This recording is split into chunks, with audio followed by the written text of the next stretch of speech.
Buenas tardes, en esta ocasión vamos a presentar el caso del sistema cardiovascular presentado al docente Sebastián Medina Cárdenas, presentado por mi persona, Daniela García, en la asignatura Biología del Desarrollo, Grupo G.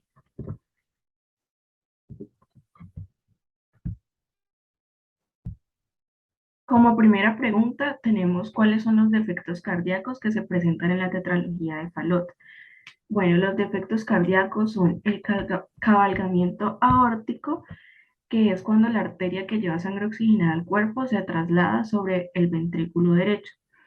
Después tenemos la hipertrofia del ventrículo derecho, que es el engrosamiento de la pared muscular del ventrículo derecho. Posteriormente, la comunicación interventricular, que es el orificio entre los ventrículos derecho e izquierdo. Y finalmente, la estenosis pulmonar, que es el estrechamiento de la válvula pulmonar y la arteria pulmonar principal. Como segunda pregunta, tenemos cuál es la posible causa por la que se presenta una comunicación interventricular en la tetralogía de Fallot. Esta comunicación interventricular se da por la presencia de un defecto septal, lo que genera una comunicación entre ambos ventrículos que funcionan con presiones similares, de forma que el gasto ventricular va a estar marcado por por la resistencia vascular pulmonar y la obstrucción al flujo de salida del ventrículo derecho.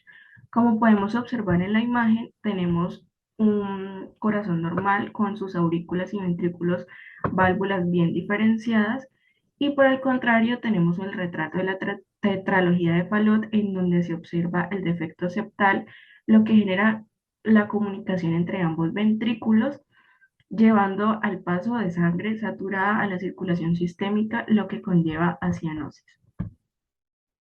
Continuemos. La tercera pregunta es ¿por qué la sangre aórtica está formada por sangre venosa aún sin oxigenar? Bueno, porque en la tetralogía de Fallot el flujo sanguíneo dentro del corazón varía y depende en gran medida del tamaño de la comunicación interventricular y de la gravedad de la obstrucción en el ventrículo derecho. Se tiene que con una obstrucción leve del ventrículo derecho, muy poca sangre pobre en oxígeno en el ventrículo derecho pasa a través de la comunicación interventricular hacia el ventrículo izquierdo, donde se mezcla con la sangre rica en oxígeno y luego fluye hacia la aorta. La mayoría de la sangre pobre en oxígeno sigue su ruta normal hacia los pulmones. Continuemos. ¿Qué factor determina la coloración azulada en sus extremidades? Bueno, esto se da en casos donde hay una obstrucción severa, como lo es en el caso ya mencionado.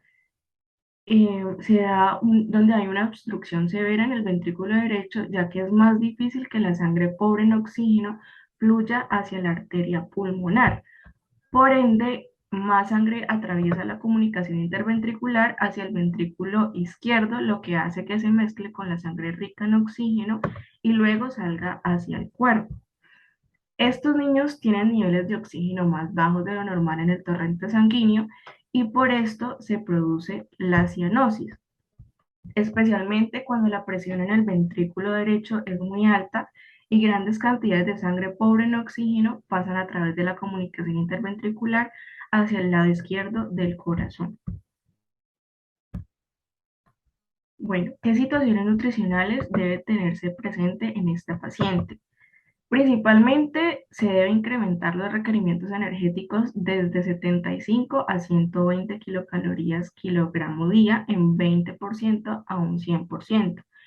También se deben proveer alimentos con altas calorías, con bajo contenido de agua, con proteínas entre un 8 y 10%, carbohidratos entre 35% a un 65% y grasas, tanto triglicéridos de cadena media como larga, entre 35% a un 50%.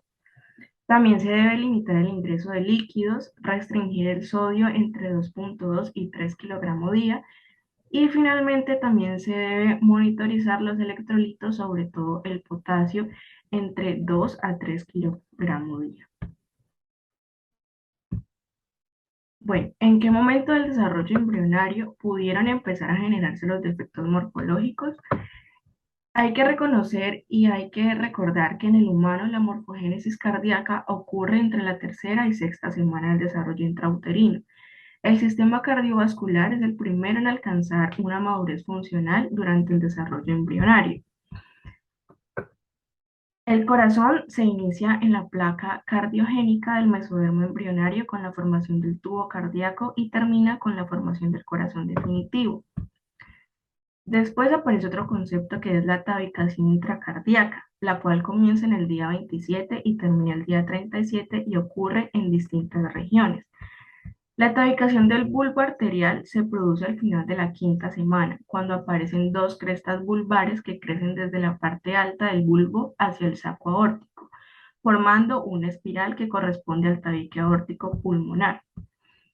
Esto se da de forma simultánea, donde crecen en el cono arterial otros dos rebordes por la pared dorsal derecha y ventricular izquierda, que van a crecer y a unirse de manera distal, dividiendo el cono arterial en una porción anterolateral que va a formar el infundíbulo del ventrículo derecho y una porción posteromedial que va a formar el infundíbulo del ventrículo izquierdo.